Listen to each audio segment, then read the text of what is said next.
Saya sekarang berada di kampung langsung Desa Kau, Hotman Paris Hutapea, yaitu desa di Laguboti, Kecamatan Laguboti. Nah, ini kampungnya Hotman ini. Nih, Hotman Paris Hutapea.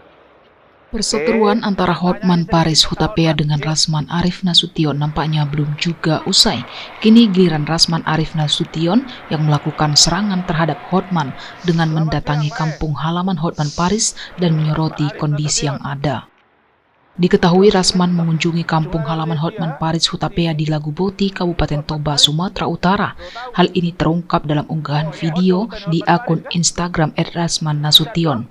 Dalam video tersebut, Rasman menanyakan terkait kepopuleran Hotman di wilayah tersebut pada seorang warga setempat. Warga yang ditanya langsung oleh Rasman mengatakan bahwa sosok Hotman tak banyak dikenal di kampungnya.